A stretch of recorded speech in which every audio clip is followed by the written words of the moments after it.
hígado. Entonces,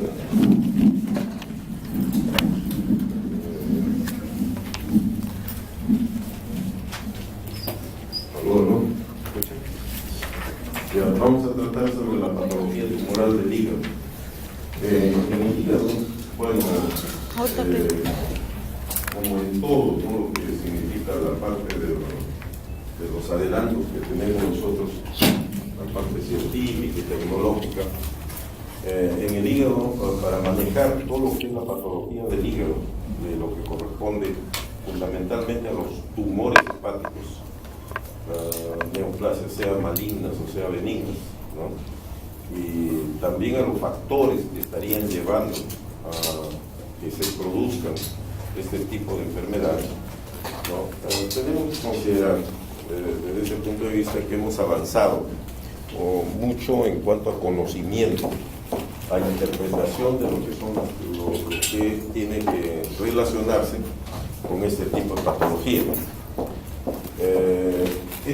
Este tipo de lesiones tumorales del hígado, sobre todo las tumoraciones malignas, son frecuentes, ¿no? Hablando de los tumores primarios, porque hay que ver que hay tumores primarios de los órganos. Los tumores primarios se refieren a aquellos que crecen en el propio órgano, ¿no? Y los secundarios, ¿no? Son aquellos que vienen de otro lado.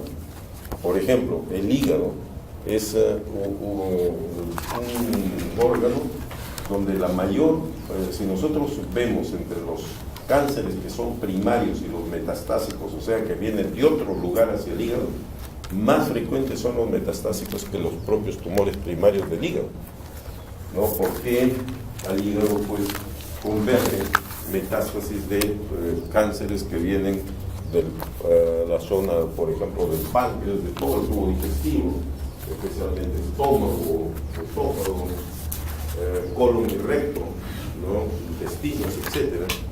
Entonces es un sitio, y no solamente los del tubo digestivo, igual otro tipo de tumores, incluyendo, por ejemplo, los tumores de mama. Los tumores cánceres de mama dan con mucha frecuencia metástasis al hígado, ¿no? Entonces en el hígado vamos a tener pues cantidad de tumores, ¿no? en ese aspecto, pero los tumores primarios son aquellos que se van a localizar exclusivamente, que están partiendo de alguno de los tejidos o de las células hepáticas, ¿no? Entonces entre ellos debemos también podemos ver que hay tumores de tipo benigno y de tipo maligno. Pero como ven ustedes acá, por ejemplo, este es un hígado con una patología, ¿no? Que es una patología típica de lo que es una cirrosis hepática, ¿no? La cirrosis hepática, que puede tener también etiológicamente varias causas, ¿no? Es casi todas las cirrosis, algunas más que otras, porque hay que considerar, por ejemplo, que la cirrosis postnecrótica, que generalmente es producida por la hepatitis del virus B, con mayor frecuencia, ¿no? Con mayor frecuencia va a dar cáncer de hígado. O sea, por eso es que hay una secuencia prácticamente que se considera ahora, ¿no? La infección de la hepatitis del virus B, la infección aguda, ¿no? La infección crónica, que viene después de la infección aguda en un porcentaje importante de pacientes, y finalmente, ¿no? La hepatitis crónica, que va a desembocar en la cirrosis hepática, y cirrosis hepática a su vez cáncer, ¿no?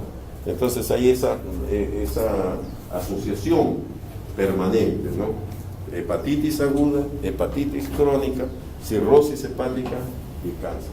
Eso sobre todo con todas las enfermedades, sobre todo dos tipos de enfermedades víricas, ¿no? O conocidas por virus, que se producen en el hígado, especialmente aquellas que se producen por el virus B, ¿no? El virus de la hepatitis B y el virus de la hepatitis C.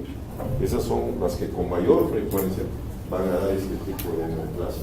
Hay que tener en cuenta acá que vamos a tener pues ese conocimiento ahora, ¿no?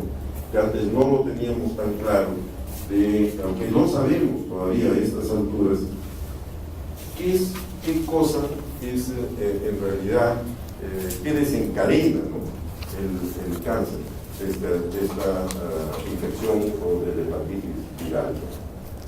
Lo que sí se ha visto es que este tipo de neoplasias, ¿no? Cuando se produce un cáncer o cirrosis, ¿no? Se ha visto que generalmente el cáncer, en el caso de la hepatitis B, se produce cuando hay cirrosis hepática. Cuando hay cirrosis hepática. O sea, cirrosis hepática, ¿no? Pero no solamente el hecho a veces que haya cirrosis hepática, sino que más bien también en algunos tramos ya de la hepatitis crónica, que se produce después de la infección aguda del virus, ya puede producirse también un cáncer, ¿no? Algunos autores creen que eso no sucede con la hepatitis del virus C, ¿no? Y piensan que en el virus C primero tiene que haber cirrosis para que después se produzca cáncer, ¿no? Pero esa posición no es muy clara, porque hay algunos que la niegan, ¿no? No es muy clara, pero sí relacionada más directamente con la hepatitis B. Y una cosa interesante también, ¿no? Ustedes saben que el virus de la hepatitis B es un virus ADN, ¿no? Y el virus de la hepatitis C es un virus ARN, ¿no?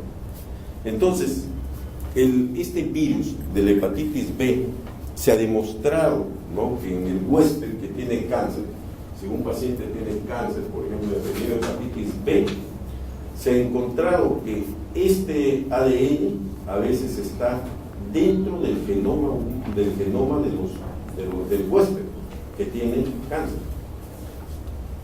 Y no solamente se ha demostrado que a veces está en las células tumorales del cáncer, ¿no? Sino inclusive en las células no tumorales. Lo que quiere decir entonces que hay una relación mucho más directa con el virus de la hepatitis B, que es un virus ADN. En cambio, el otro virus no se ha demostrado en cáncer, por ejemplo, que el ADN del virus esté metido en las células del genómico del huésped o del tumor. Entonces eso hace ver también que probablemente antes se pensaba, cuando no se estudiaba bien los grupos, de que la hepatitis B era la que producía directamente, no la C, pero después se ha visto como que tanto la C como la D. Y también todos los fenómenos que producen cirrosis, casi todos, como por ejemplo la hemocromatosis. La hemocromatosis es frecuente también, que la cirrosis producida por hemocromatosis produzca cáncer, ¿no? Igualmente la cirrosis alcohólica, o sea, la cirrosis nutricional, ¿no? También pues, los pacientes que tienen cirrosis tienen mayor posibilidad de producir cáncer,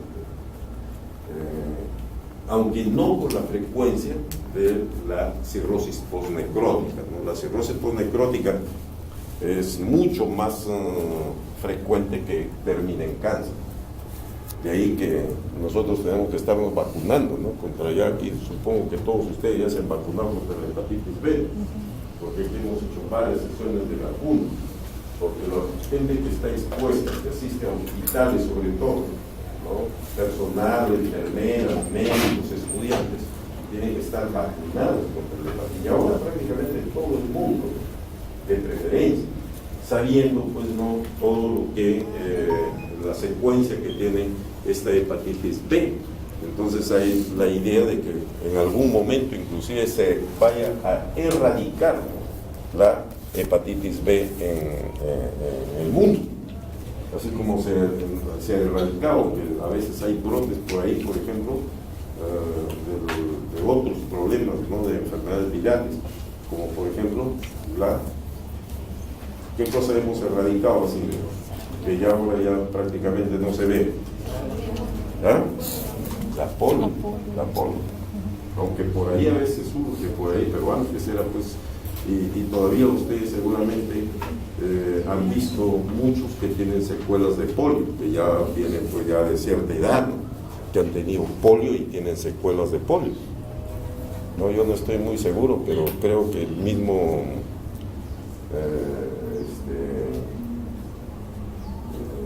alcalde de Lima, por ejemplo, tiene una secuela de polio.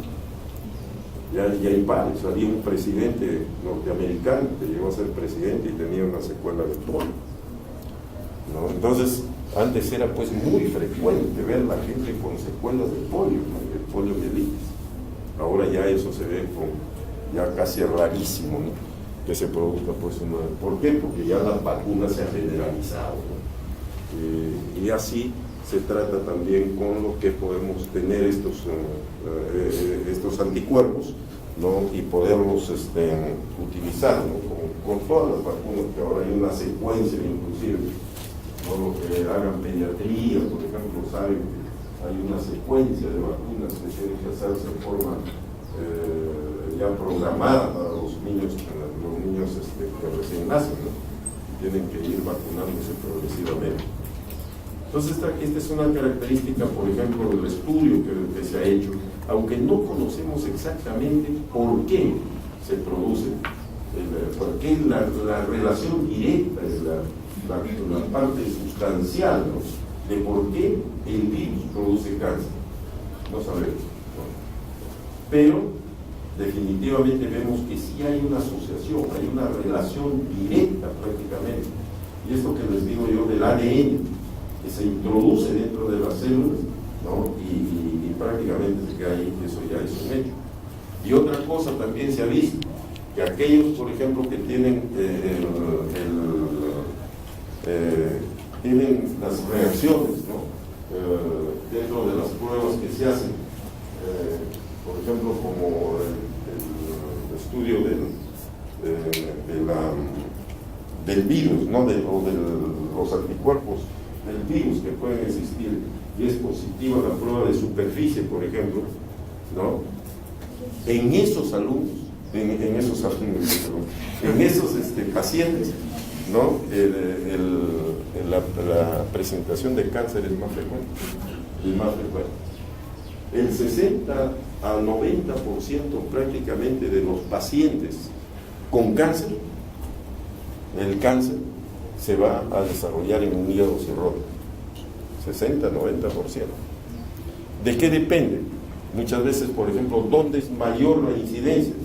Donde tenemos mayor incidencia de cáncer, hay mayor incidencia también de factores, como las hepatitis, ¿no es cierto? En el Asia, en el África, por ejemplo, ¿no? La frecuencia de cáncer de hígado es sumamente alta, ¿no? Entonces va a depender de varios factores, ¿no? Pero hay que tener en cuenta entonces estos problemas en sí. Bueno, igual que en los otros órganos, siempre yo les presento un cuadrito así para que tengan una idea general de los tumores que nosotros podemos tener, ¿no? En estos pacientes, ¿no? Entonces, la clasificación de estos tumores hepáticos, vamos a ver los tumores que tienen origen epitelial, ¿no? Los tumores que tienen origen epitelial. Entonces, acá nosotros tenemos células epiteliales.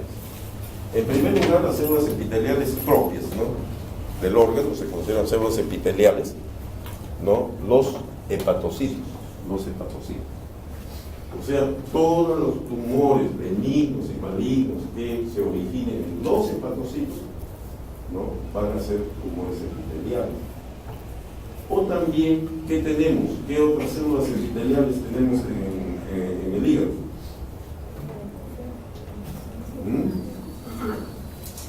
Las que están en los conductos biliares. ¿No? Ustedes saben que los conductos biliares están revestidos por células epiteliales. Entonces, si se produce una neoplasia en una célula que tenga su origen en células epiteliales de conductos biliares que están dentro del hígado, ese es un tumor primario. Estén dentro del hígado. Si están fuera del hígado, ya no es cáncer de hígado. Puede ser que tenga, por ejemplo, que haya un tumor de Klatskin. Ustedes saben lo que es el tumor de Klatskin, ¿no? el tumor que está en la convergencia de los conductos hepáticos derecho e izquierdo. Ese ya no es un cáncer de hígado. Pero si ese cáncer produce, puede tener metástasis, produce metástasis a nivel del hígado, ya no es un tumor primario, es un tumor metastásico. Pero ya no es tumor primario del hígado. Pero, como tienen el mismo nombre, en cáncer tienen el mismo nombre, ¿no? Se llaman colangiocarcinoma. Entonces, el colangiocarcinoma puede ser primario de hígado, ¿no? O intrahepático, o puede ser de vía biliar, que también es colangiocarcinoma. El tumor de Klatskin es un colangiocarcinoma. ¿Entendido? Ya, entonces, si nosotros vemos, por ejemplo, los epiteliales y originarios de estas células epiteliales, tumores benignos, la hiperplasia, esto se llama hiperplasia hepatocelular, ¿no? O también hiperplasia nodular focal, ¿no? Hiperplasia nodular focal, que vamos a hacer nos vamos a referir en parte a ello. El amartoma mixto, el amartoma, el adenoma hepatocelular, los quistes hepáticos simples o hígado poliquístico, ya los quistes, ¿sabes? Estamos hablando de los quistes, no de los quistes parasitarios, ¿no? Ustedes van a tener una clase de los quistes parasitarios, ¿no? Pero de todas las tumoraciones quísticas que nosotros tenemos en el hígado, más o menos un 5 a 10% pertenecen a este tipo de tumores que tienen la apariencia de quistes, ¿no? Que pueden ser tumores quísticos.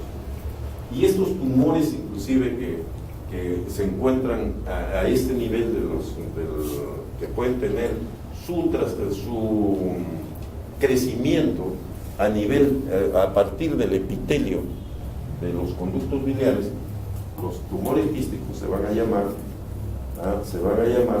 cistoadenomas quísticos, ¿no? Pero también hay una forma, sobre todo en la mujer, se presenta con cierta frecuencia una forma de tumor que es de esta misma estirpe de estas células epiteliales, pero que no es quística, sino que es sólida, ¿no? Y a esto es el adenoma del conducto biliar. Pero estos adenomas del conducto biliar tienen una característica a veces en la mujer, que son bastante sólidos, forman prácticamente como un estroma, algunos dicen de tipo estromal, que hace recordar histológicamente a los tumores que nosotros encontramos en el ovario, por ejemplo, ¿no? Los tumores ováricos de la mujer. Entonces se piensa que aquí hay, como en todo sitio, hay células pluripotenciales. Probablemente puedan haber restos y que de ahí haya bien origen a este tipo de tumores en la mujer, ¿no? O que quizás sean células que producen algunos cambios y que dan esa apariencia, ¿no?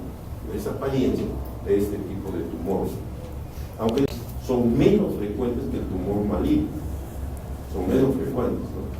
Pero de todas maneras debemos tener en cuenta ese tipo de tumor que puede presentarse, sobre todo en la mujer. ¿Derivado de dónde? Derivado del epitelio de los conductos biliares, ¿no?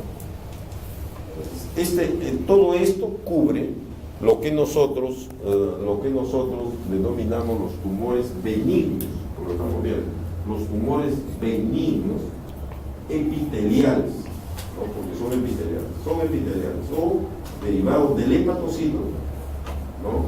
¿Cuál es el derivado del hepatocito aquí? El adenoma hepatocelular. Es el derivado del hepatocito. Bueno, la hiperplasia tiene a veces, la hiperplasia nodular focal, tiene a veces otros componentes, pero también hay hepatocitos, ¿no? También hay hepatocitos, aunque pueden haber también otros componentes celulares, ¿no? Pero los otros, los quistes, los cistoadenomas, ¿no? Y los adenomas del conducto biliar, ¿no? Son derivados de las células epiteliales de los conductos biliares intrahepáticos, ¿no? Entonces tenemos este grupo de tumores benignos, ¿no? Que debemos tenerlos en cuenta. Pero el otro grupo, entonces, ¿de dónde va a ser? De las células mesenquimales, ¿no? De las células mesenquimales. Entonces aquí tienen una lista, ¿no? Vamos a los que con mayor frecuencia se presenta es el hemangioma. El hemangioma es el más frecuente, ¿no? Que podemos encontrar de los tumores benignos. Ya vamos a ver algunas características del hemangioma, pero podemos tener, hay linfáticos, puede haber lingiomatosis, puede ser el hemangiendotelioma infantil, el lipoma, porque también hay sitios de células grasas, el leiomioma, fibroma, puede haber mixoma. ¿Saben lo que es el mixoma? De origen de células adiposas también, ¿no? Pero que le dan una consistencia especial, más blanda, más y el pseudotumor inflamatorio. Pseudotumor inflamatorio, eso hay que tener en cuenta porque a veces nosotros operamos, ¿no? En el hígado un tumor, ¿no? Y nos parece que hasta fuera un cáncer, ¿no? Y lo sacamos y puede ser un granuloma. Nosotros tenemos con frecuencia los granulomas tuberculosos, puede ser un granuloma tuberculoso, ¿no? Entonces siempre eso hay que tener en cuenta, los tumores inflamatorios. O puede ser un granuloma por hongos, por ejemplo, por hongos, etc. Entonces, todos estos tumores son de origen mesenquimal. Interrumpan nomás si tienen alguna duda, una pregunta. Leiomioma. Leiomioma, ¿de dónde surge el leiomioma? ¿Se recuerdan? ¿Ah? ¿De qué células se produce o surge? ¿De? Musculares lisas. ¿Y dónde las encontramos aquí las musculares lisas? En el hígado. De las paredes, de los brazos. Las arterias tienen células musculares lisas. ¿Ya? Las arterias fundamentalmente. Por ahí esas células que existen en el hígado pueden crecer un leiomioma. Pueden crecer un leiomioma. Por eso de los mesénquima, de cualquiera de estas células puede crecer un tumor. Entonces ustedes se ponen a pensar, ¿no? Claro, unos son más raros. Por ejemplo, el leiomioma en el hígado rarísimo, es raro. El fibroma es raro, salvo la cicatrización y la fibromatosis que se produce ya en el paciente pues, con cirrosis, que esa es otra cosa. Esa es otra cosa. Pero un fibroma, un tumor, ¿no? ¿De dónde viene el fibroma? Del fibroblasto. De los fibroblastos, que es el tejido que hay de sostén, ¿cierto? Conectivo. ¿Ya? Entonces puede producirse un tumor, lógicamente. Es raro. ¿Ya? Todos estos tumores son raros. El más frecuente que podemos, bueno, esto sí, los pseudotumores inflamatorios, en nuestro medio, ¿no? En nuestro medio puede ser. Y el hemangioma, que es el más frecuente. El hemangioma, inclusive, es el tumor más frecuente de todos los tumores benignos. De todos los tumores benignos, ¿sí?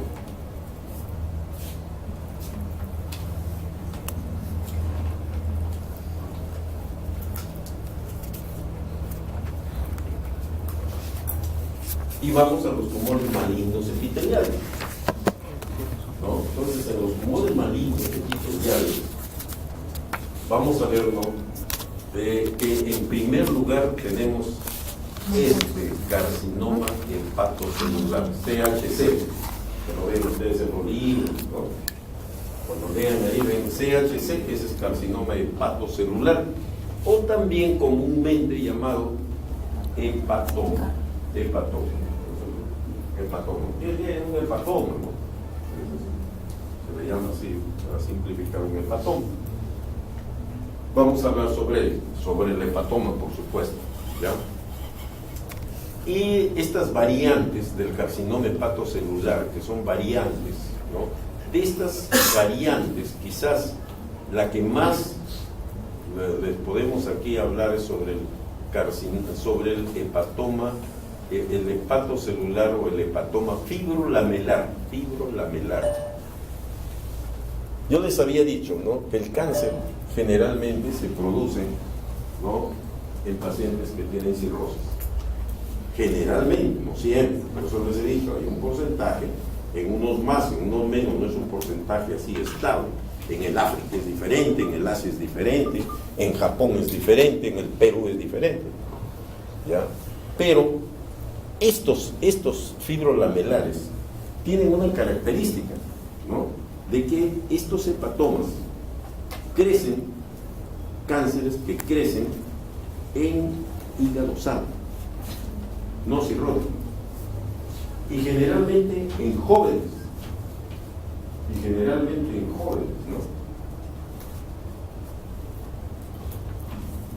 Y generalmente estos tumores están prácticamente bloqueados por tejido fibroso. Se forman así un tejido fibroso alrededor, como una cápsula, como cápsulas, ¿no?, dentro de estos tumores, ¿ya? Y tienen un excelente pronóstico. Estos pacientes tienen muy buen pronóstico, ¿no?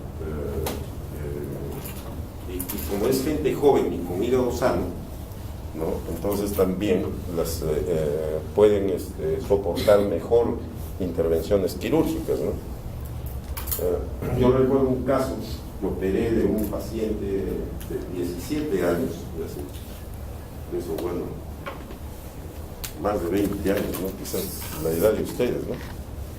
Entonces este paciente llegó al hospital porque venía derivado de una clínica, de las grandes clínicas que hay en Lima, ¿no?, de ese tiempo, y lo habían considerado inoperable.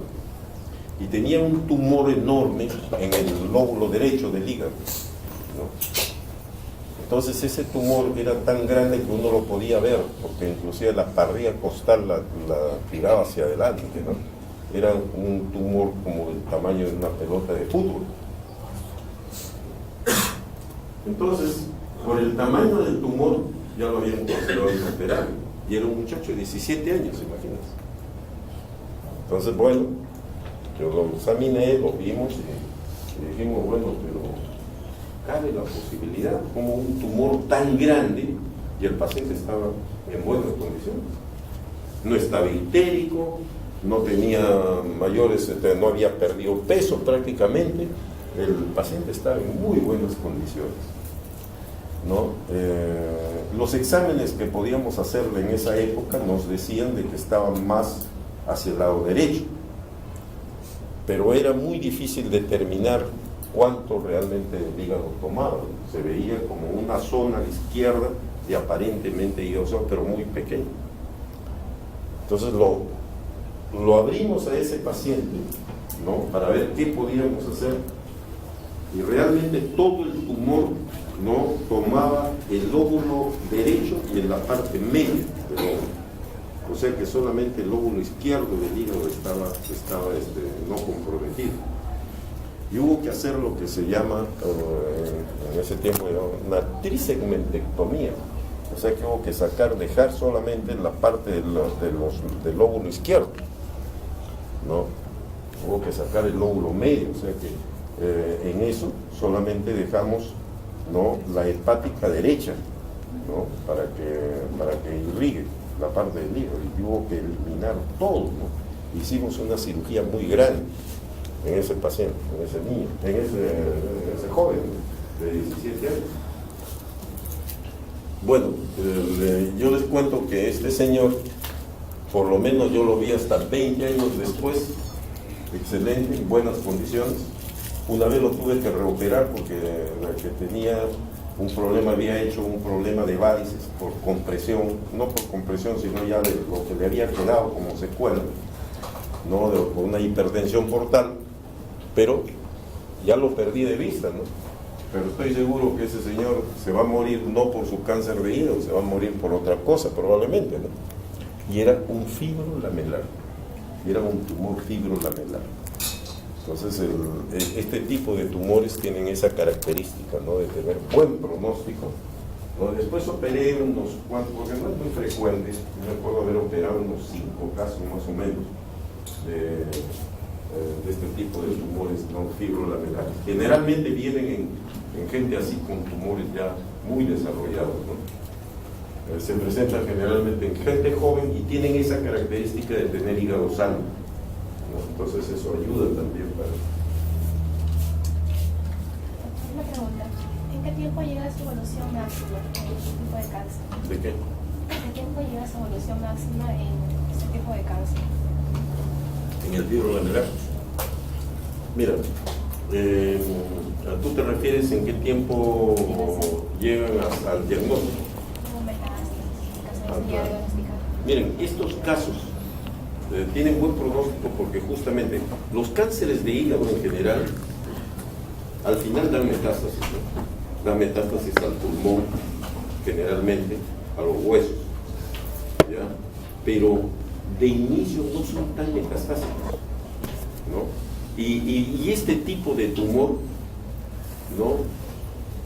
Es bien raras las metástasis, son bien raras las metástasis, ¿no? Entonces esa es la ventaja. Miren, este era un tumor enorme, pero no tenía metástasis. Estaba localizado ahí. Estaba localizado. Y lo que sí, los tumores hepáticos, el gran problema que tenemos con los tumores hepáticos, no esos, ¿no? Que tienen hígado sano y todo, es que a pesar que nosotros sacamos, como mínimo tiene que sacarse 1 centímetro macroscópicamente de tejido sano alrededor del tumor, pero siempre están enviando unos microsatélites que nosotros no sabemos, ¿no? Lo que ocurre. Pero generalmente el 50 al 60% de estos tumores a los 3 años están recidivando, localmente son recidivantes, y muchas veces los pacientes se mueren por la recidiva. Pero si nosotros operamos un tumor, un cáncer de hígado, un cáncer hepatocelular, estamos hablando del hepatocelular, que tiene menos de 5 centímetros de diámetro, que no tiene metástasis, que no tiene vasos comprometidos, ¿no? Y que están localizados, ¿no? Ustedes van a tener una sobrevida a 5 años que llega al 70%, al 70%, con esas características, ¿no? Con esas características. Ahora, lo ideal, como vamos a ver ahora, cuando estudiamos la parte de la clasificación, ¿no? Del TNM, es que encontremos con tumores más pequeños. Pero a veces es difícil, porque generalmente de inicio no dan sintomatología. Estos tumores no dan sintomatología. Entonces, cuando vienen, ya son tumores localmente avanzados, a veces que no tienen metástasis, felizmente, pero localmente ya avanzados, ¿no? Entonces, las recidivas son mucho más frecuentes. Dentro de estos tumores mesenquimales malignos,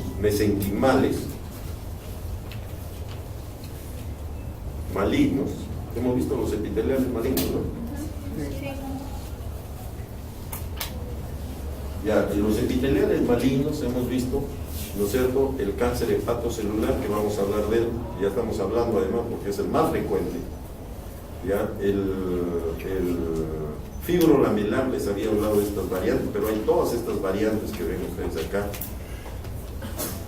El hepatoblastoma es un tumor que se presenta en recién nacidos, en los niños, en los primeros años, en los 3 primeros años, generalmente. Es un tumor, el hepatoblastoma, que tiene todavía algunas células, ¿no? Que son células juveniles, células que todavía se encuentran, pues, en la etapa del feto, ¿no? Y por eso estos tumores producen gran cantidad de un marcador tumoral ¿no? Que no es específico, pero que se puede que es la alfa-fetoproteína, ¿no? Y aparte de ello, inclusive estas células todavía les queda alguna función, ¿no? de producción de hormonas que estimulan el crecimiento de los glóbulos rojos. Entonces, tienen esas características todavía estos tumores. Y cuando están en recién nacidos y se están circunscritos estos tumores, tienen buen pronóstico también cuando se operan estos tumores en el momento, ¿no? adecuado de los hepatoblastomas, pero son tumores de niños, son tumores de recién nacidos generalmente. Eso lo manejan los pediatras. Los pediatras son los que manejan este tipo de tumores. El colangiocarcinoma, ¿no? Como les decía, puede ser un tumor primario de hígado, ¿no? Primario de hígado, si es que se encuentra a nivel del hígado mismo, de los conductos biliares que están dentro del hígado. Pero el colangiocarcinoma también puede estar fuera, puede estar en la primera porción, puede estar en el colédoco, puede estar en la parte distal del colédoco, ¿no? Y se parece mucho al cáncer de páncreas, por ejemplo, que vamos a ver después, el colangiocarcinoma, cuando crece, por ejemplo, inclusive ahí en las zonas donde el conducto colédoco es intrapancreático, ¿no? Ahí puede crecer un colangiocarcinoma, es diferente. Pero estamos hablando ahora del colangiocarcinoma, ¿no? Que se produce en las células epiteliales de los conductos biliares intrahepáticos. ¿Entiendes? Intrahepáticos.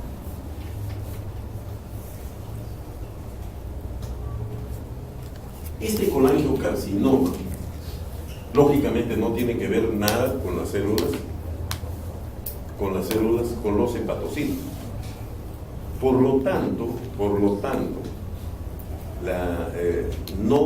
no vamos a tener en estos pacientes, la alfa-fetoproteína positiva, porque la alfa-fetoproteína se produce en las células hepáticas, generalmente en las células hepáticas, ¿no?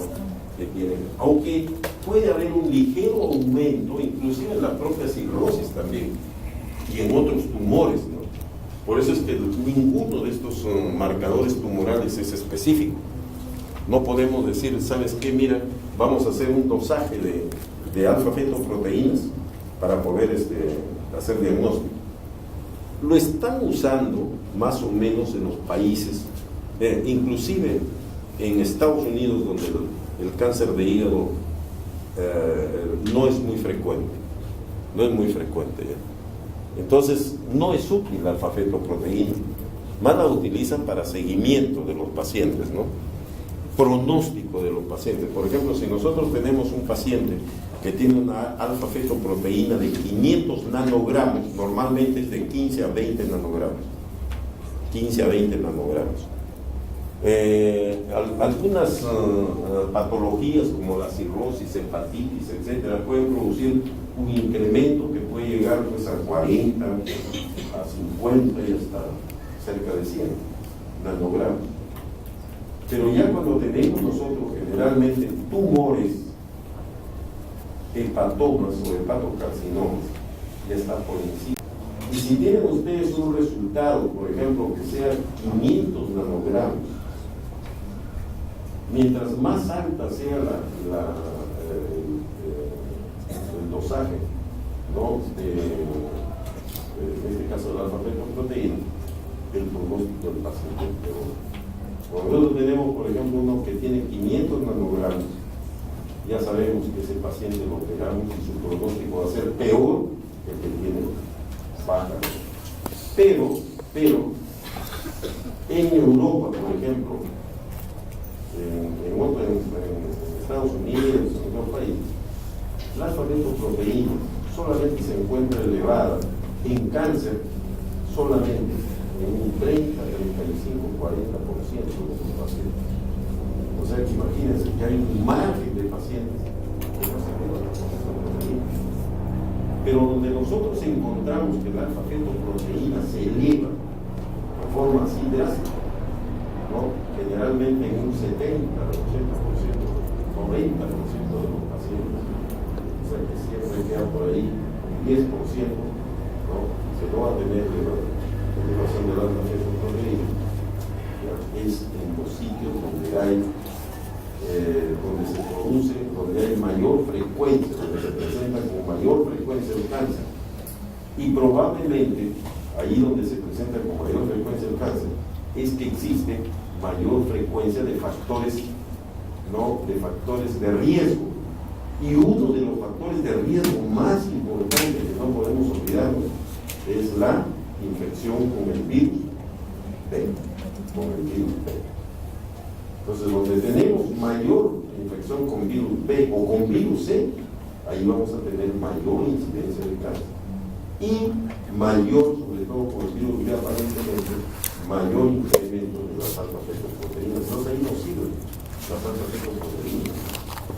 Y hay algunos, ¿no? Por ejemplo, el seguimiento de los pacientes con cirrosis, porque la cirrosis, en un porcentaje muy alto, un paciente cirrótico tiene 40 veces más posibilidades de hacer un cáncer de hígado que un paciente no cirrótico, que un paciente que tiene un hígado sano. 40 veces más. Y esto se ha visto, y hay otros estudios que se han hecho en Taiwán, por ejemplo, donde se ha visto la relación, ¿no? Directa, ¿no? Y en unos más que en otros sitios, ¿no? Entonces podemos decir que en algunos sitios es endémico la presentación del cáncer de hígado. Ya ahí se considera también como el cáncer de estómago acá, por ejemplo, que es un problema ya de salud pública, ¿no? Que ya la presentación del cáncer de hígado pues es bárbaro, enorme, en el África, en Asia, en el Japón, ¿no? Tenemos una incidencia altísima alta de cáncer de hígado. Parece que también tienen que ver en parte los países subdesarrollados, o para no hablar de subdesarrollo, mismo pues de vías de desarrollo, mejor decimos así para no sentirnos muy afectados en ese sentido, por el vías de desarrollo. Entonces nuestros pobres países es así. A veces cuando estamos queriendo salir, ya vienen los políticos y nos desarreglan todo. Entonces ese es el gran problema, ¿no? Que tenemos, la relación directa que existe ahí. Ahora, también, no solamente son los factores, el factor vírico del virus, ¿no? Sino también hay otros factores que pueden producir cirrosis, como les había mencionado yo, la hemocromatosis. ¿Qué otra? La alcohólica o nutricional, la cirrosis alcohólica o nutricional. ¿Qué otra? La enfermedad de Wilson, ¿no? La enfermedad de Wilson, por ejemplo, se ha demostrado que tiene menos posibilidades de producir cáncer que las otras, que la hemocromatosis, la hemocromatosis y el virus B, y ahora ya también el virus C, son las que con mayor frecuencia están relacionadas con eso. Hay algunas que tienen inclusive alteraciones enzimáticas, ¿no? Enzimáticas, y también producen cirrosis por alteraciones enzimáticas. Puede ser, pero son menos, ¿no? Y hay otras que pueden producirse también cáncer porque hay sustancias que uno está en contacto con sustancias. Son varias sustancias que pueden tener relación, pero entre ellas, por ejemplo, hay una muy importante. Hace un tiempo, ¿no? Cuando no había mucho el uso de las ecografías, ustedes saben que ahora el que menos se va al ecógrafo es de ver su vesícula, ¿no? Si tiene cálculos o no tiene cálculos. Antes había que hacer colangiografías, porque no teníamos eso. Entonces era una sustancia que se eliminaba era contraste, y se eliminaba por la vía biliar, y ustedes podían ver la vesícula, y a veces también se pintaba la vía biliar. Y hubo un tiempo que había un una sustancia que se utilizaba y que se llamaba el Torotrax. Entonces, esta sustancia, después se vio que muchos de estos pacientes que recibían este medicamento para este tipo de examen de contraste, hacían una enfermedad, ¿no?, que la vamos a ver en el otro que es el angiosarcoma del hígado. El angiosarcoma del hígado. Pero el angiosarcoma del hígado es un cáncer que es de evolución muy rápida, ¿no?, que prácticamente cuando se diagnostica ya no hay nada que hacer. No hay nada que hacer. Cuando hay un angiosarcoma ya hay que hacer. Entonces se vio la relación, ¿no? Y pacientes que habían estado tomando, como la talidomida, por ejemplo, tomaban esta sustancia, ¿no?, y hacían angiosarcoma y se morían con angiosarcoma. Y se vio la relación y se suspendió totalmente, pues que ahora ya prácticamente ya no se ve los angiosarcomas, ya no se ven, pero tuvo una relación directa. Bien, entonces aquí el hepatoblastoma, como todos los tumores, ¿no es cierto?, tienen que hacer tratamiento quirúrgico. El colangiocarcinoma tiene peor pronóstico que el hepatoma, tiene peor pronóstico que el colangiocarcinoma, ¿no? Y este puede producir más rápido ictericia que el hepatoma, porque está en los tubos, ¿no?, los tubos, ¿ya? Y más bien la etiología es un tanto diferente, no tiene que ver con problemas, aunque algunos lo relacionaban a veces con hepatitis C, pero no directamente como tienen los otros. Más bien, estos sí tendrían alguna relación más bien con procesos inflamatorios que se producen a nivel tanto de la vía biliar como por ejemplo la esclerosis a nivel biliar, las colangitis escleróticas, ¿no?, o también inflamaciones que se producen en el propio colon, ¿no?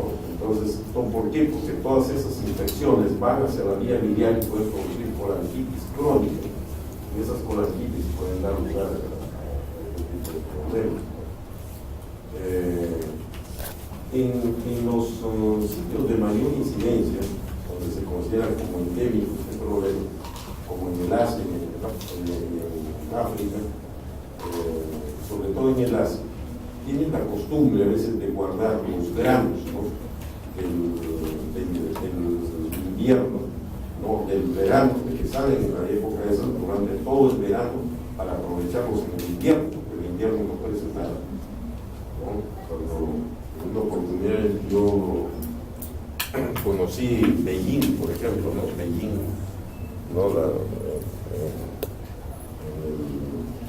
en Asia, China. Cuando llegué, yo me asusté porque estaba todo nevando y un frío que hacía, ¿no?, que estábamos bajo cero. Imagínense, ahí prácticamente todas las plantas se quedan en cero, desaparecen, ¿no?, todo es nieve. Igualmente, por ejemplo, al norte, aquí de Norteamérica, en Chicago, por ejemplo, ustedes van a Chicago en invierno, todo, hasta las casas, las puertas tienen dificultad para abrirlas, los techos no están llenos de nieve, ¿no?, las pistas que no pueden ni caminar, horrible, y todo desaparece, todo. ¿Ya? O sea que ahí tienen sus plantas que después ya en primavera las empiezan a sembrar y nuevamente empiezan a crecer y todo empieza a florecer. En Canadá, la zona de Ottawa, la zona de Perth, olvídense. Por eso allí los peruanos que van sufren, pues, ¿no? Y cualquiera que está acostumbrado a otro clima, ¿no? Había una doctora ahí que se enamoró parece de un canadiense, ¿no?, una anestesióloga. Y total, bueno, parece que ya estaba pasándose de época también, así que se casó. Se la llevó a Canadá. Y era una anestesióloga. Entonces pasaron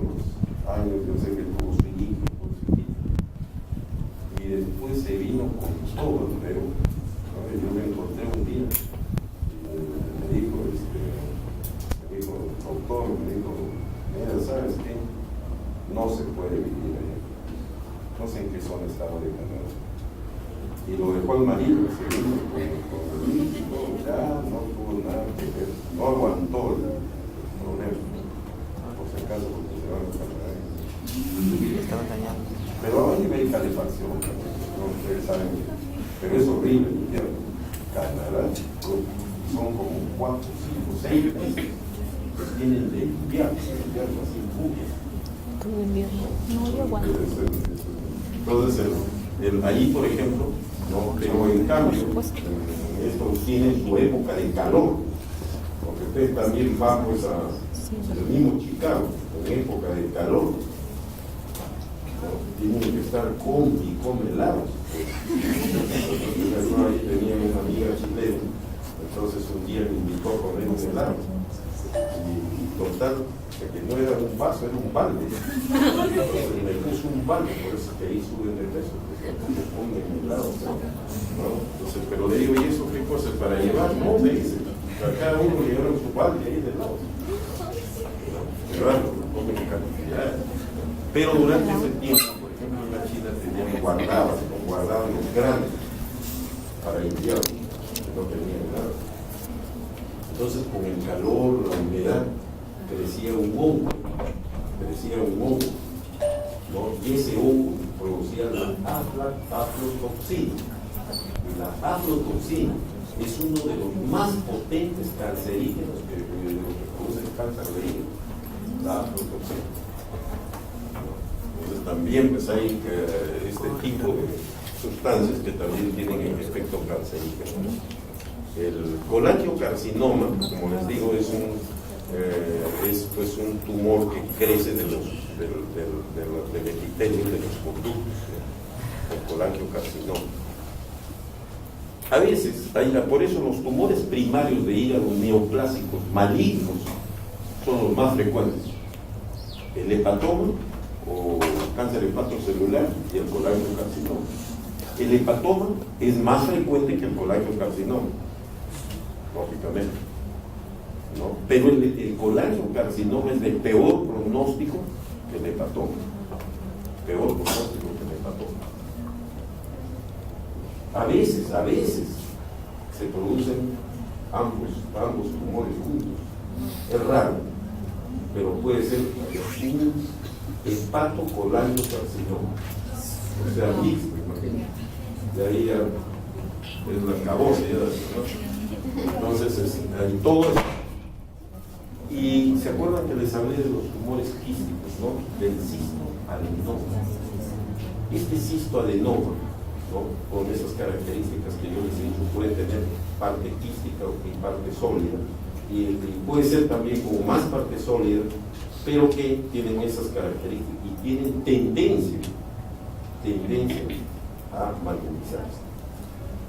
Entonces eso hay que tener cuidado cuando hay un cistoadenoma, ¿no? En el hígado, porque puede dar lugar a esto, al cistoadenocarcinoma hepático,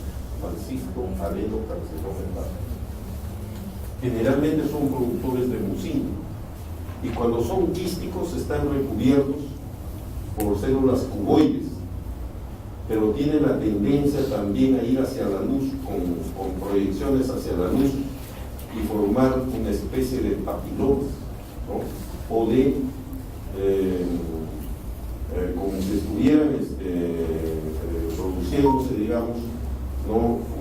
Como si estuvieran produciéndose una especie de, ¿cómo se llama esto? De pólipos, ¿no? Pero no tanto pólipos, sino tienen como proyecciones de la luz y producen mucina. Entonces, cuando uno, ¿cuál es la manera de saber si esto es maligno o benigno? ¿No? Hacer una bioreconstrucción. Si ustedes tienen mucina, por ejemplo, sacan mucina, hay más probabilidades de que ese tumor pueda irse, porque es un cistoadenoma mucinoso y puede convertirse en un cistoadenocarcinoma.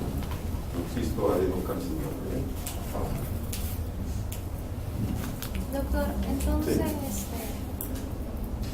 que la estés retirando, o sea, cuando encontramos un cistoadeno. Cuando nosotros tenemos tumores benignos, que nos estamos pensando que puede haber, vamos a revisar los tumores benignos, y estamos pensando que pueden ser malignos, y especialmente el adenoma que vamos a ver, ¿no? Es preferible sacarlos, enuclearlos y mandarlos a estudio, porque es más seguro. Entonces ya no es necesaria la biopsia, ¿no? En esos casos ya no es necesaria la biopsia, ya de frente se saca el tumor y se manda a hacer un estudio del tumor, a hacer un análisis de esos tumores, ¿no? Bien, pero esos son los tumores epiteliales malignos, ¿no? ¿Qué nos falta? Los tumores mesenquimales malignos. Son rarísimos.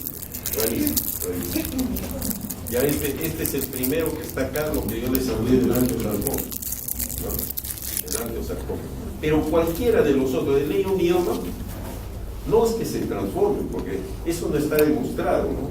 Muchos dicen que un leiomiosarcoma fue leiomiosarcoma desde el inicio, pero también puede ser que exista un leiomiosarcoma y que por algún motivo no sabemos.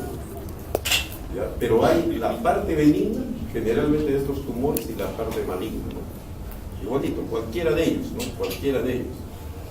¿Ya? El schwannoma maligno, que es rarísimo, ¿no? ¿El schwannoma de dónde viene? De la vaina de las células de los nervios, de la vaina de los nervios, ¿no? De las células que envuelven esto. Puede haber schwannoma benigno o schwannoma maligno, pero es rarísimo, es raro. Pero bueno, se consideran dentro de los tumores que podrían, ¿no? El sarcoma, por ejemplo, mesenquimal, ¿ya? Que podrían presentarse de este estilo. Bueno, como ya les había mencionado, la evolución en los últimos años ha sido importante. Tenemos pues mejores medios de detección, de estudio, sobre todo desde el punto de imágenes, ¿no? Ahora pues tenemos la ecografía, tenemos la ecografía, tenemos la tomografía, ¿no? Tenemos la resonancia magnética, la angioresonancia magnética, ¿no? Pero tanto que ahora también nosotros nos hemos acostumbrado a hacer diagnósticos por exámenes, ¿no? Pero lo que pasa es que nosotros somos un país no pobre, sino en vías de desarrollo. Tenemos que ahorrar. Y para ahorrar, ¿qué tenemos que hacer? Usar nuestra clínica y pedir los exámenes de acuerdo a lo que nos dice la clínica. Porque si no, imagínense ustedes lo que puede pasar. Todavía con todo lo que tenemos, en realidad, ¿cuánta gente acá en Perú puede tener la posibilidad de hacerse una tomografía? Poquísimo.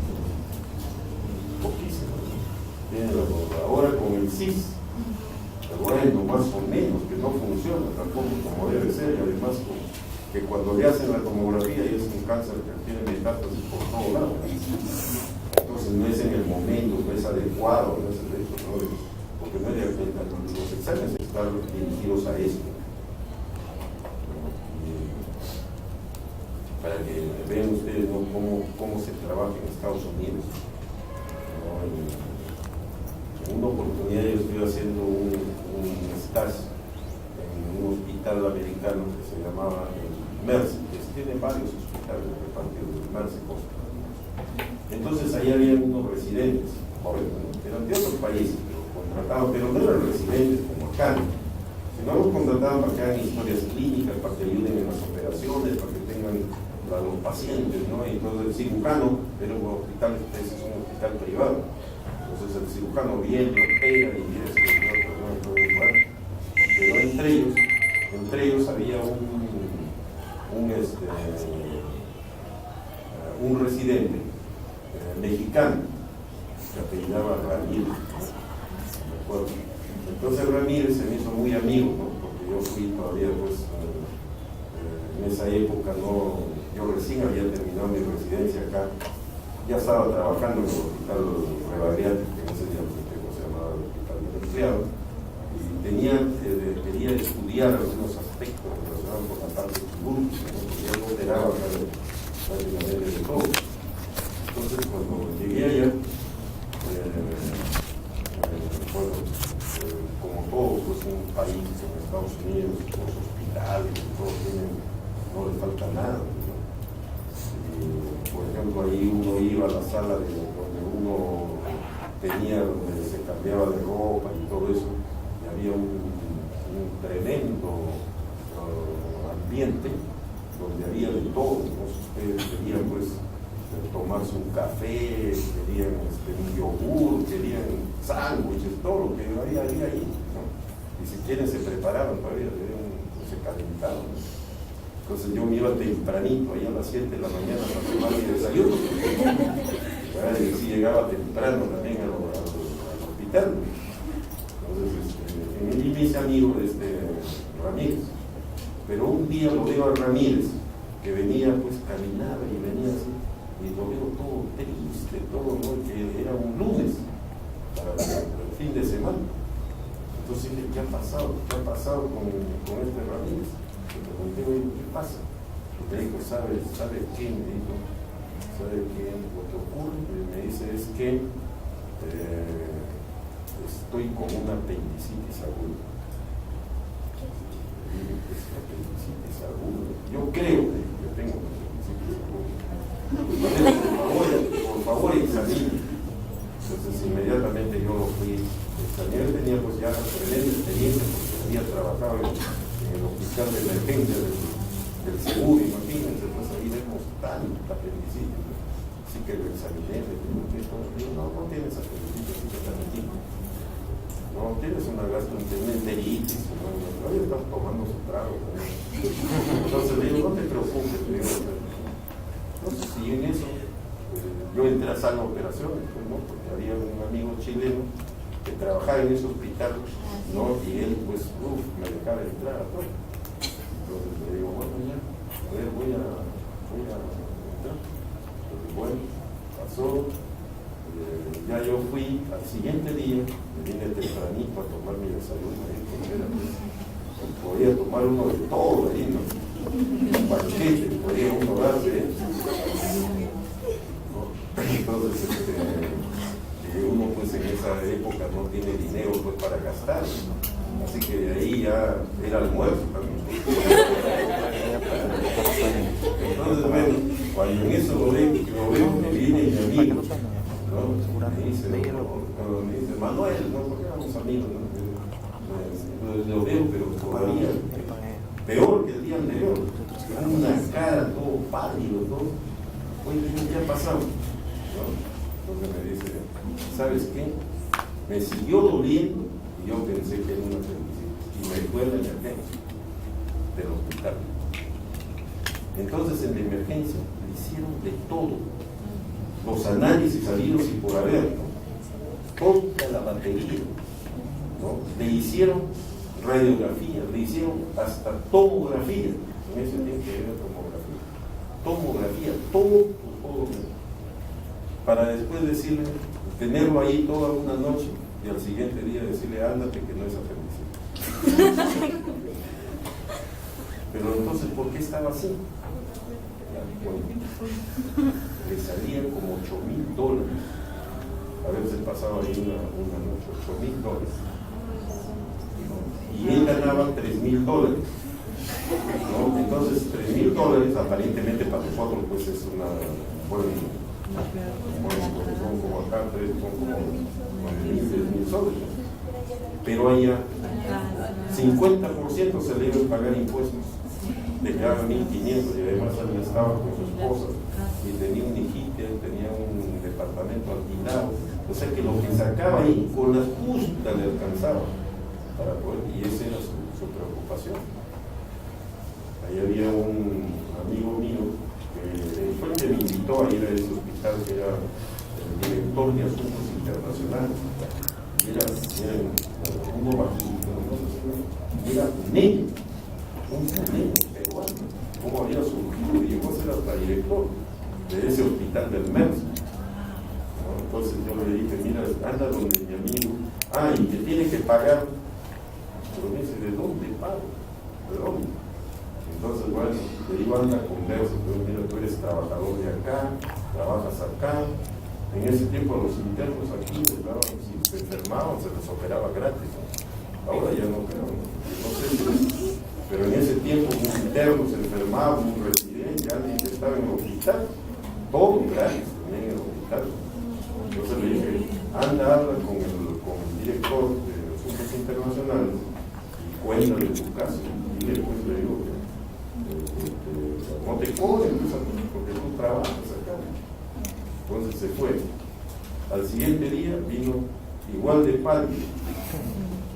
Solamente le habían permitido trabajar o pagar en 3 armadas mensuales.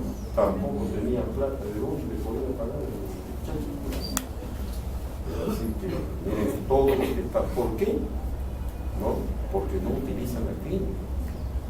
De frente que quieren hacer diagnóstico con exámenes, ¿no? Entonces eso no podemos hacer acá, ¿no? Ustedes han estado ya en emergencia de los hospitales, llega un paciente, bueno, nosotros lo diagnosticamos rápido, apendicitis, pasa, ¿sabes? Y esto que allá, de todas las operaciones, el porcentaje que yo sacaba de que operaban ellos apendicitis, el resultado de SAS era altísimo. Ustedes saben lo que es SAS, ¿no? De anatomía patológica. Mandaban el apéndice, lo analizaban y contestaban SAS. Quiere decir sin alteraciones significativas. No era apendicitis. Pero ellos tienen el temor, ¿no? Porque si también un paciente que tiene no lo opera, entonces después se vienen unos juicios enormes. Entonces ellos prefieren mejor operar pacientes, después van a tener problemas. Por eso que tienen un alto grupo de pacientes que los operan sin que sea apendicitis. Felizmente que ellos no lo operaron, ¿no? Pero peor hubiese sido. Bueno, entonces ya pues tenemos un mejor conocimiento de factores de riesgo, esto que yo les estaba hablando.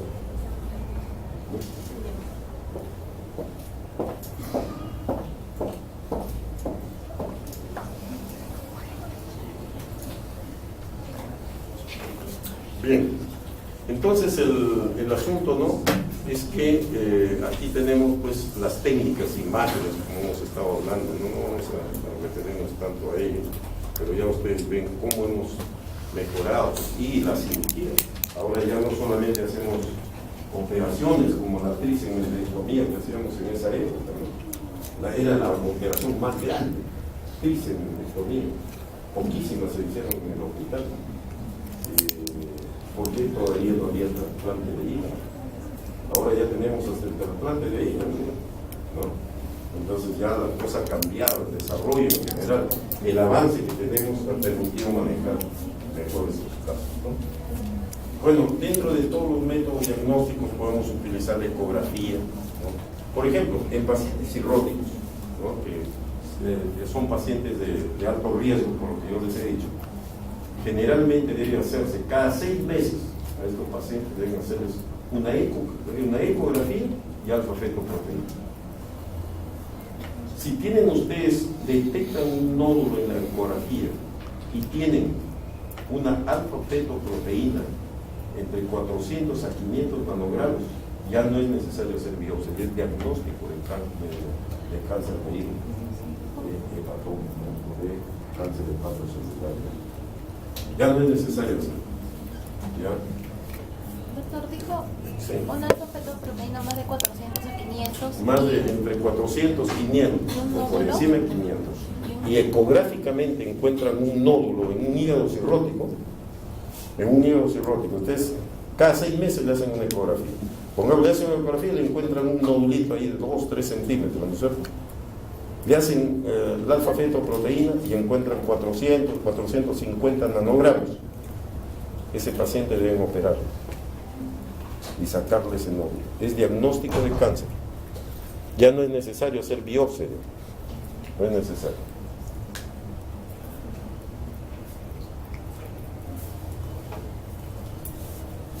Bueno, tenemos la TAC, ¿no?, que nos permite todo esto. Por ejemplo, los tumores primarios. ¿no? Nos permite pues hacer un estudio mucho más cercano a hacer los diagnósticos en sí, pero si hay duda hay que operarlo. Ahora ya no se abre, pues ahora se hacen las segmentectomías o extirpaciones en investigación de los tumores, ¿no? Se es benigno, y ahí se hace laparoscópicamente.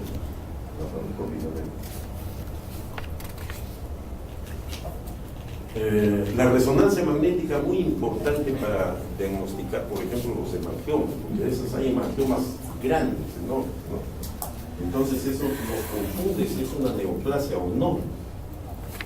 Imagínense cómo pueden ustedes hacer una diferencia si es cáncer o es hemangioma. Biopsia. Pero biopsia en un hemangioma. Hemorragia contraindicado, ¿no? Entonces, esta resonancia magnética nos sirve, es muy buena para poder hacer esas diferencias. Gammagrafía casi no se usa. Las biopsias, miren, las biopsias tienen sus riesgos, ¿no? Tienen sus riesgos. Y salvo los tumores benignos para ver, pero casi no se usa biopsias, ya, porque aparte de eso, no solamente del riesgo de la hemorragia, ¿no? Aunque ahora ya no, antes hacíamos biopsias transparentopáticas por acá, con agujas gruesas, porque había que sacar buena cantidad de tejido, pero se hacía por acá. ¿Por qué? Porque si sangra acá, pues ahí para el sangrado, está en contacto con la pared, ¿no? Pero se hacen por acá, entonces hacen una hemorragia y casi siempre había que entrar y mil problemas. Y aparte de eso también la diseminación. Entonces no es muy... Ahora, ¿cuándo lo hacemos? Cuando hay tumores grandes, ¿no? Que sabemos que es un cáncer que quizás ya es inoperable, pero tenemos que certificarlo, ¿ya? Porque hay que certificar anatomopatológicamente, histológicamente hay que certificar si es un cáncer o no. Y ahora tenemos también otra forma que es mucho más fácil hacer las biopsias. Ahora hacemos biopsias con aguja fina y con guía ecográfica o tomográfica. Entonces es más fácil. Más todavía, a veces, por ejemplo, encuentran una lesión pequeñita y quieren saber, a lo mejor es una metástasis, porque ese se ven así, ¿no? Cuando uno entra a hacer una cirugía laparoscópica. Entonces es más fácil, porque ustedes pueden hacer la extirpación de esa lesión y hacer hemostasis, ¿no? Hemostasis, o si quieren darle un punto inclusive, ¿no? Pero viendo. Entonces es la importancia de la cirugía laparoscópica. Eso sí son superficiales, ¿no? Porque si son profundos no lo van a ver, entonces tienen que hacerlo con guía. Pero pueden hacerlo también, ¿no? A través del trocar y con guía ecográfica y controlan la hemorragia. ¿Entienden?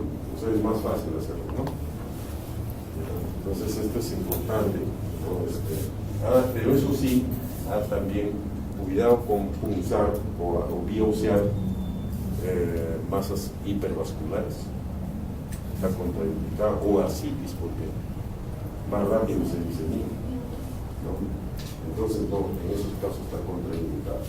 Por ejemplo, un hemangioma no lo vamos a biopsiar.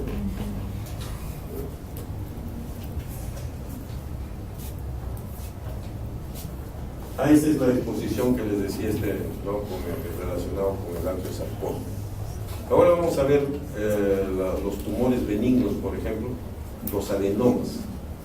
Están relacionados con, ahora vamos a ver sobre esto, con hormonas, ¿no? Esteroideas.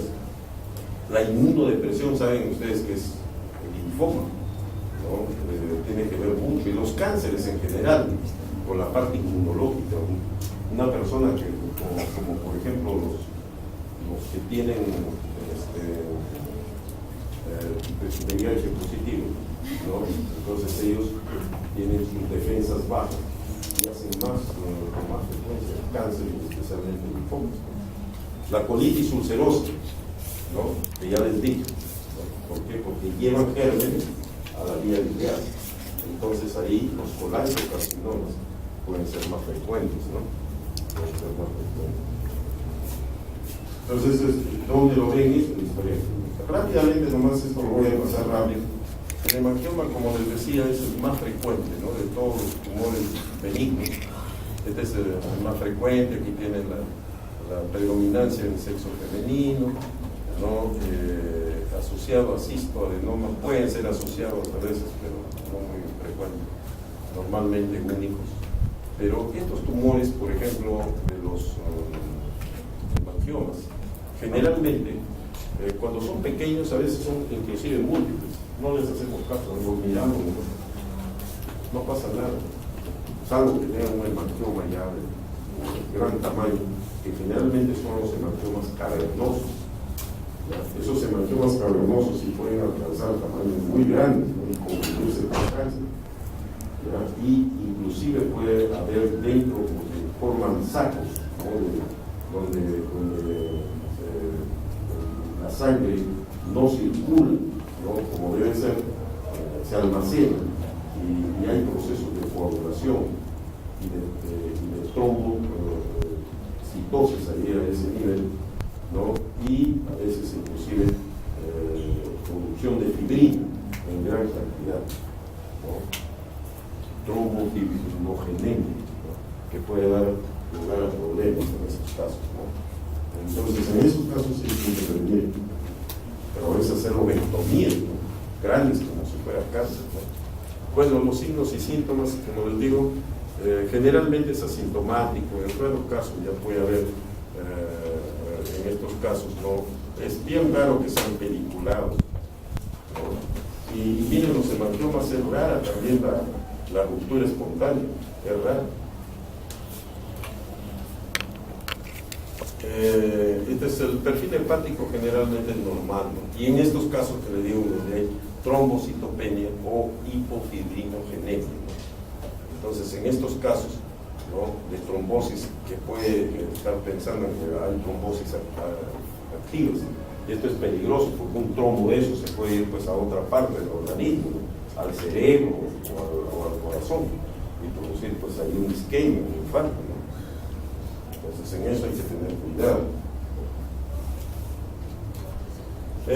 Estos exámenes de la ultrasonografía y la radiografía selectiva, por ejemplo, esto en algunos casos se utilizan, ¿no? ¿Por qué? Porque uno puede ir hasta la arteria, hacer un cateterismo y poder tomar eso, solamente que son pues invasivos, ¿no? Y además tienen que hacerlo gente que conoce para poder hacer estos exámenes. Y la ultrasonografía, sí es importante, ¿no? Porque esto lo podemos hacer también, la ultrasonografía intracavitaria. Entonces podemos introducir a través del trocar, ¿no? Para poder de cerca barrer la zona de la superficie y ver tumores que no lo vemos desde afuera, sino entrando inclusive, que es mucho mejor. ¿Ya? La TAC, ¿no? Dinámica, mucho más opción en ese sentido. Esto casi ya no se utiliza, algunos casos en especial, pero ya muy poco, porque ya los otros han superado, ¿no? Y el tratamiento clínico expectante, como les digo, a veces no es que hacer nada, y cuando ya da sintomatología o hay esos casos, ¿no? de problemas de tener alteraciones de la coagulación o trombos, entonces ahí sí ya tenemos que hacer o quirúrgico o podríamos hacer también una embolización. La hiperplasia nodular focal, el otro que les hablé de los tumores benignos, no estamos haciendo una revisión de lo más importante, ¿no? Los tumores benignos, esta hiperplasia nodular focal también son hepatocitos los que crecen allí, ¿no? Y el hemangioma está dentro de qué tipo de tumores, epiteliales o mesenquimales. Mesenquimales, claro. Esta hiperplasia nodular focal, ¿no? Miren, por este tipo de hepatocitos, pero incluidos con una red de tejido fibroso, como si cicatriz central. Es importante, ¿no? Porque esto lo podemos ver sobre todo en la resonancia magnética, y podemos hacer diagnóstico muy presuntivo de eso, ¿no? Y no tiene que ver con los anticonceptivos, como la adenomas. También este es el segundo, después del hemangioma. El hemangioma está primero, en segundo lugar está la hiperplasia nodular focal en frecuencia de tumores benignos, y otras características que ustedes las estudian. Lóbulo derecho más frecuente, pueden haber, ahí tienen las cifras, ¿no? Que pueden ser masas sólidas, pero no son muy grandes generalmente estas, ¿no? No son muy grandes. Cuando ya pasan de 5 centímetros, mejor es operar.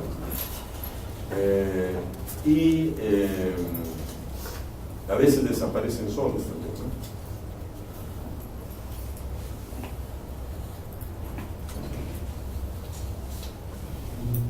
Ya un buen porcentaje son asintomáticos. Ya cuando hay sintomatología, ahí sí mejor es. Miren, la alfa-fetoproteína aquí generalmente no se eleva.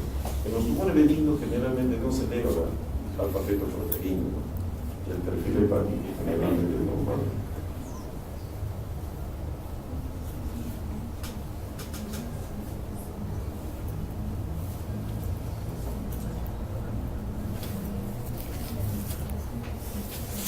Y vamos a ver bien los adenomas. Aquí sí nos detenemos un poquito, porque el adenoma, dentro de los tumores benignos, tiene ciertas características que son importantes. En primer lugar, puede presentarse con más frecuencia en la mujer, pero puede también ser en el hombre. Y generalmente está relacionado con la ingesta de esteroides. Y a veces también, ¿no?, de hormonas masculinas. A veces los deportistas, por ejemplo, utilizan hormonas para estimular, ¿no? Producir mejor efecto, digamos, en cuanto a sus reacciones y todo. Entonces, o también se ha utilizado testosterona, por ejemplo, en algunos pacientes que tienen problemas de déficit de testosterona, ¿no? O a veces lo han utilizado en impotencia, por ejemplo, el uso de testosterona, y en estos pacientes puede haber, aunque menos frecuente que la mujer, pero la mujer sí, sobre todo de hace unas décadas atrás, era frecuente la adenoma, ¿no? Porque utilizaban los anticonceptivos, pero los anticonceptivos de esa época tenían concentraciones muy grandes de esteroides. En cambio, ya lo que se utiliza son radicales con concentraciones muy bajas, y hay se presenta con menos. Estos son más comunes en mujeres, ¿no? Ahí ven ustedes, ¿no? Pero sobre todo relacionado con la ingesta de anticonceptivos en los hombres. También tienen ciertas características. Y una cosa importante, también otro problema que tenemos en estos pacientes con adenoma, es que se puede producir rupturas espontáneas de la adenoma. Son frágiles, se puede. Hay un porcentaje, ¿no?, que puede producirse, depende pues de las circunstancias, ¿no?, pero puede producirse. Y esa ruptura espontánea puede dar lugar a una hemorragia masiva intraabdominal, ¿no?, que a veces pues, pueden estar ustedes en un lugar que no la pueden atender rápidamente, porque en ese caso hay que operar, no queda otra alternativa, ¿no? Hay que hacer una laparotomía exploradora inmediatamente para corregir eso, de lo contrario se muere. Y hay una mortalidad, ¿no?, relativamente elevada por este problema de la hemorragia, ¿no?, en estos pacientes. ¿Ya? Y el otro problema, ¿no?, es esta asociación de adenoma y cáncer. Aquí sí se ha podido ver, inclusive a veces se ha sacado adenomas, y en los estudios se ha visto ya algunas zonas donde hay, ¿no?, la transformación, ¿no?, hacia el cáncer, ¿no? Entonces en esto hay que tener mucho cuidado, ¿no?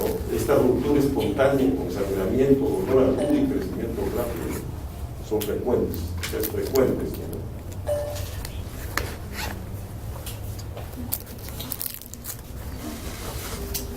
algunas cosas relacionadas con el cáncer, con el hepatoma.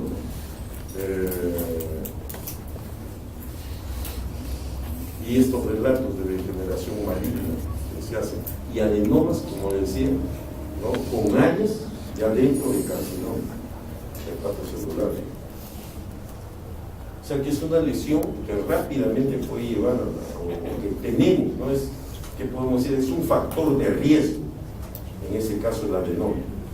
Así como estábamos hablando de la cirrosis, que es un factor de riesgo, el adenoma es un factor de riesgo de cáncer hepatocelular. Miren, por ejemplo, acá, en estos 54 pacientes, ¿no? En esta estadística, hemorragia intraperitoneal, 17 pacientes. 17 pacientes. Entonces es un número importante, ¿no? Que pueden sangrar, que pueden morirse, ¿no? Que pueden morirse. Bueno, alteraciones más frecuentes en el adenoma que en la hipertrofia nodular. Estos son los exámenes para poder hacer esto. En la biopsia es importante encontrar los hepatocitos normales sin células de Kupffer ni ductos biliares, ¿no? O sea, es más epiteliales el tumor. Aquí los adenomas dicen la conducta expectante, ¿no? Y yo mayormente, bueno, si nosotros hiciéramos un diagnóstico de un adenoma en una paciente que se va a embarazar, primero le sacamos el adenoma y después que se embaraza, porque es peligroso que en el transcurso, con toda la influencia hormonal, se transforme eso en un cáncer. Y yo diría que en general el adenoma preferible hay que operarlo, preferible hay que sacarlo. Sacarlo porque hay la posibilidad de que se degenere a cáncer. Hay la posibilidad de que sangre, que pueda haber una hemorragia, ¿no?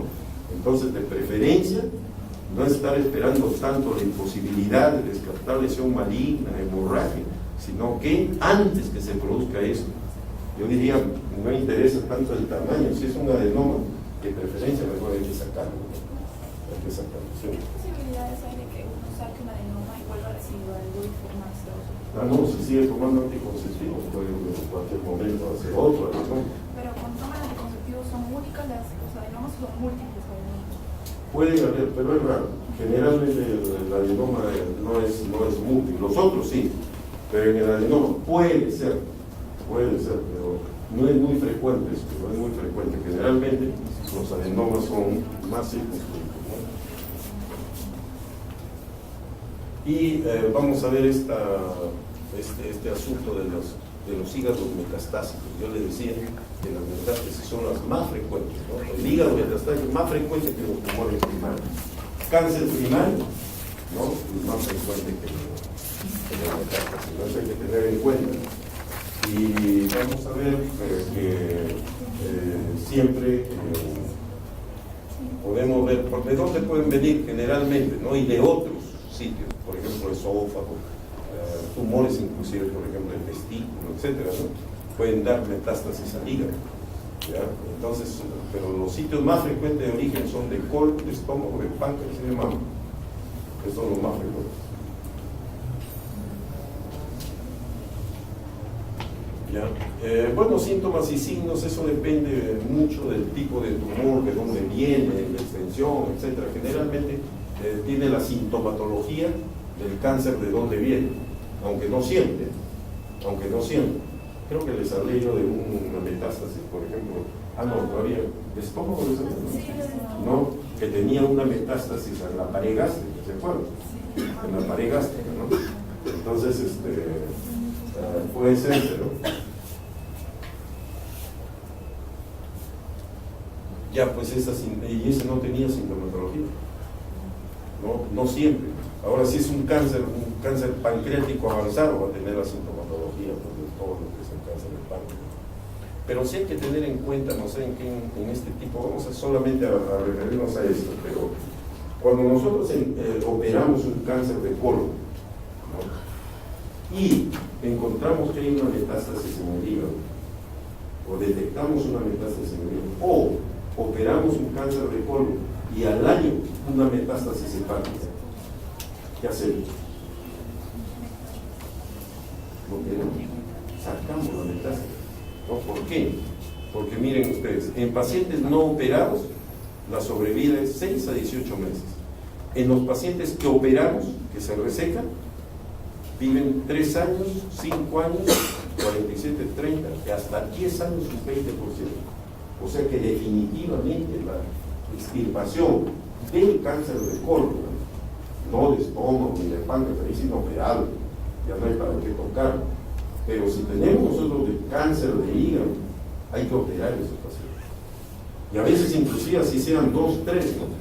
Vamos a ver ahí las características, por ejemplo, pero de hecho, ¿no? Es importante operar. Estas son las condiciones ideales, ¿no? Menos de 4 lesiones, que no tengan metástasis lógicamente a otros niveles, ¿no? Ahora se están operando inclusive las metástasis al pulmón, inclusive. Y siempre teniendo en cuenta que hay que sacarlas con mínimo 1 centímetro de margen sano, macroscópicamente, ¿no? ¿Ya? Y los criterios de sobrevida, el otro cuadrito lo has visto, ¿no? Y no varía, si es 1, 2 o 3 lesiones, prácticamente no hay mucha variación en cuanto a la sobrevida. O sea que vale la pena. Y ahora sí, rápidamente vamos a pasar, porque ya yo les hablé bastante del cáncer hepatocelular, ya para certificar, miren, más frecuente el sexo masculino, pacientes con hepatitis, ya hemos visto, hemos explicado, la edad, miren, aquí inclusive, miren, los cánceres malignos de estómago, de esófago, que son los que ya con ustedes, ¿no? Y de los otros del tubo digestivo, generalmente se presentan en gente de más edad. El cáncer de hígado generalmente se presenta en gente de menos edad, por debajo, en los grupos etarios. ¿Y es por qué? Porque tiene que ver con las enfermedades, con las hepatitis virales, B y C fundamentalmente, ¿no? ¿Ya? Entonces entre 40 y 65 años relativamente. Ahora, si es un fibrolaminar joven, alrededor de 20 años, ¿no? Entonces ruptura espontánea puede haber, ¿no? Pero es menos frecuente inclusive la ruptura espontánea que en los adenomas. En los adenomas hay tal fragilidad, ¿no? Que el cuerpo crece la ruptura así espontánea. Ahora acá siempre a veces, ¿no? Me recuerdo una vez llegó a la emergencia, muchacho, ¿no? Que había estado haciendo artes marciales, creo que no me acuerdo si era box o no sé qué, había estado haciendo karate, ¿no? Y entonces el otro muchacho que estaba ganando con él le dio un golpe, pero no muy fuerte, acá, y el tipo llegó en shock a la emergencia. Tuvimos que meterlo a la emergencia, inclusive darle anestesia, darle a abrirlo cuando le estaban poniendo la anestesia, porque ya se moría, pálido totalmente, ¿no? Una hemorragia intraabdominal. Lo abrimos y tenía un cáncer de hígado, no muy grande, pero se había abierto, ¿no? Y estaba sangrando, hemorragia intraperitoneal masiva. Por supuesto se salvó, porque le sacamos eso y se salvó sangre y todo lo demás. El médico que fue directo a la emergencia y lo pudimos tratar. Pero después vino lo bueno, porque inmediatamente vinieron los familiares y le echaron toda la culpa al señor que había estado haciendo y lo enjuiciaron y todo lo demás, porque le echaban la culpa que por él este paciente había sangrado. Porque no tenía la culpa, porque ni sabía que tenía su cáncer. Pero ustedes saben cómo son los líos, ¿no? Y pidieron informes, médicos, todo, un juicio, unas cosas. Hasta me llamaron a declarar, inclusive, a la fiscalía, ¿no? Así es, ¿no? Entonces, uno tiene que estar preparado, porque ahora más que antes, inclusive. 95% de tumores malignos primarios del hígado en el mundo. Por eso este patrón es el más frecuente. 95%. Por eso les digo, miren, claro, porque el otro 5%, ¿dónde está? 90% pongamos, ¿bien? 90-95%. ¿Dónde está el resto? El más frecuente después del colangiocarcinoma. Y después del colangiocarcinoma ya todo lo que ustedes quieran. Todo lo que ustedes quieran.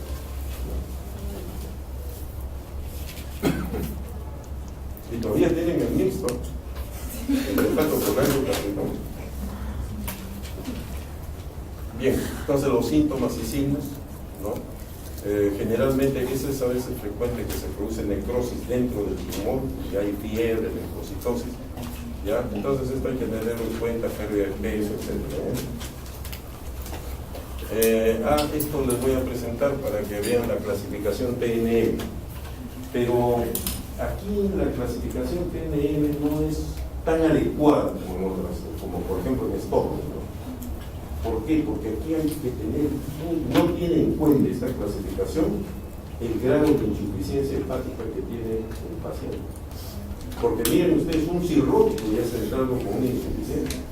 Entonces, a veces es difícil. En este paciente que yo les digo que operé, que tenía un tremendo tumor, tenía un pequeño tumor, como una pequeña parte del hígado que no estaba comprometida, y con eso era suficiente para pedir. Porque era sano, y el hígado tiene un gran poder de regeneración. A los 6 meses ya de nuevo está ocupando todo el sitio del hígado. Muchachos, joven, con hígado sano. Pero yo quiero que vean acá este T2, que dice el T1 y el T2 y el T3. El T1 son tumores primarios de 2 centímetros sin invasión vascular. El T2, múltiples tumores ilimitados, ¿no? Menos de 2 centímetros. Pero si el tumor tiene más de 2 centímetros, ya se considera un T3 y hay invasión vascular. Entonces es difícil, ¿no?, que nosotros podamos operar a un paciente con un T3, ¿no?, que sería el ideal, con un T2, que sería el ideal, porque cuando ya entra esta invasión vascular puede haber microsatélites o metástasis, inclusive, a pesar que las metástasis no son, digamos, tan agresivas, ¿no?, como en los otros tumores, ¿no?, como el páncreas, por ejemplo, como vamos a ver. Múltiples tumores se llama lo que es cuando ya hay múltiples tumores, ¿no?, en el lóbulo.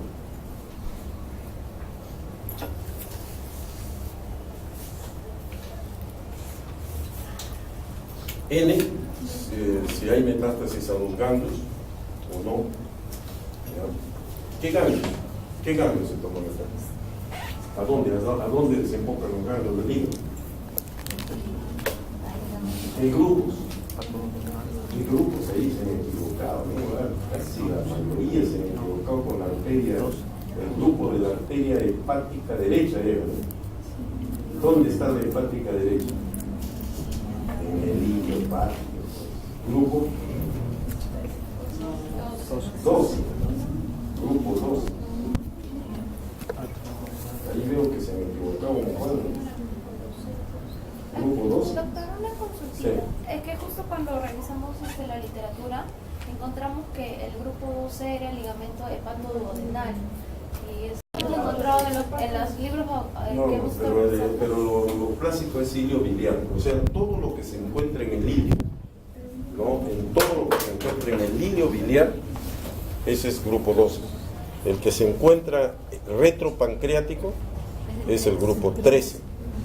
El que se encuentra en los pilóricos superior e inferior es el que da la vuelta a toda la parte pilórica y retroduodenal. Que justo cuando decía el ligamento hepatoduodenal.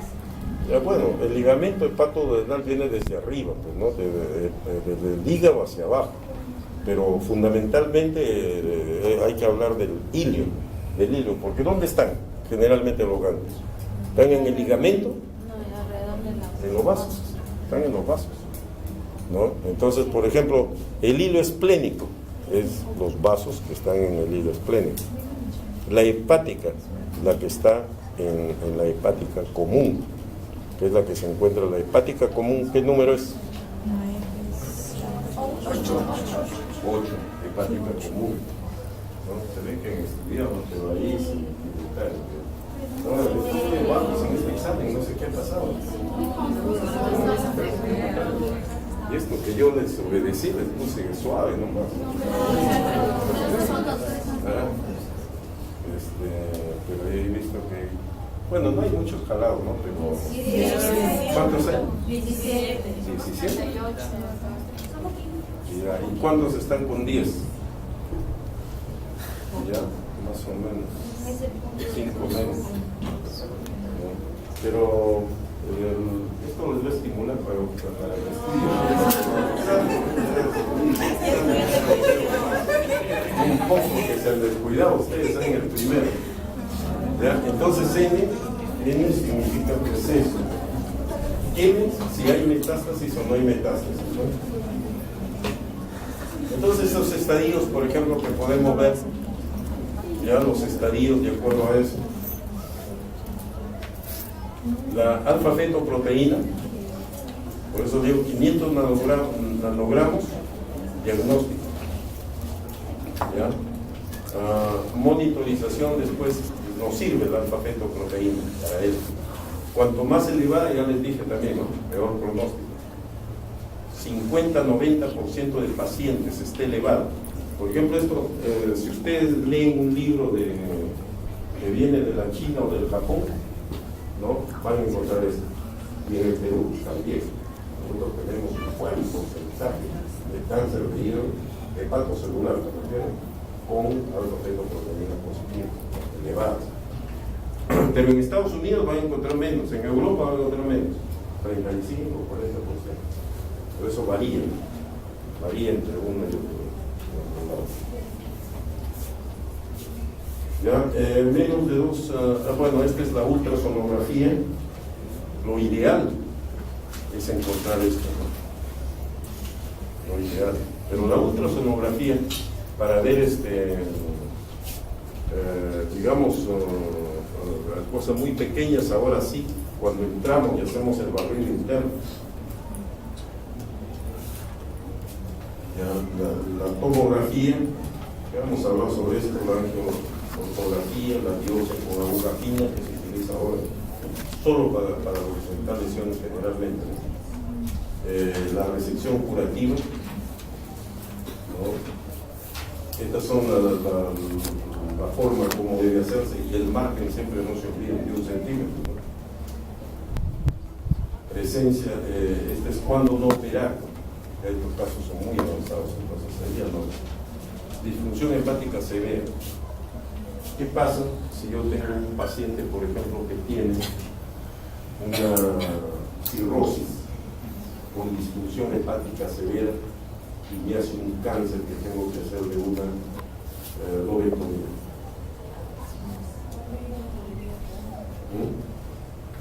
Lo voy a operar, le saco todo el óvulo y el paciente se muere. Entonces, por eso les decía yo que el grado de insuficiencia hepática es muy importante para ver lo que vamos a hacer.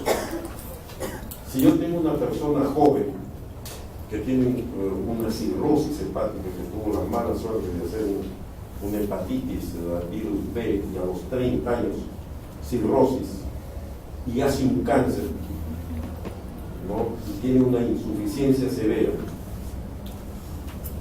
¿qué me queda? Ahora que eso tampoco es decir, te voy a trasplantar, no es fácil. En primer lugar, aquí ya ven cómo están haciendo cola para poder hacer un trasplante, que ya se hace en el Perú, pero en otros sitios ha habido hasta problemas serios, ¿no? Que han matado gente para llevar un hígado. De estos supermillonarios, por ejemplo, que están metidos en la droga, ¿no? Han hecho esas cosas, pagando un montón de plata. Entonces, por eso ya ahora se tiene mucho cuidado con el tráfico de órganos. O, por ejemplo, acá hay gente que no tiene dinero y alguien necesita un riñón y te ofrecen, pues, ni tanto, ¿no? Ni se de su riñón. Entonces hay que tener cuidado con el tráfico, no solo el tráfico de influencias, sino el tráfico de órganos. ¿Ya? Miren, les tenemos una buena, o sea, si nosotros hacemos un trasplante, el trasplante probablemente va a ser mejor en el futuro, va a ser mejor, porque el trasplante de hígado, ¿qué nos permite? Reponer un hígado que estaba totalmente cirrótico. Entonces le están poniendo un hígado sano. Encima de una persona más joven, realmente, porque quienes son los que generalmente se transplantan. A esos muchachos que manejan moto y que se quedan por ahí y hacen accidentes cerebrovasculares, ¿no? Y hacen muerte cerebral. Esos hígados, ahí le sacan un hígado, un pulmón, todo lo que se pueda, ¿no? para poder transplantar. Entonces le ponen pues un hígado sano, un hígado joven, un hígado, ¿no? Entonces puede tener buenos resultados.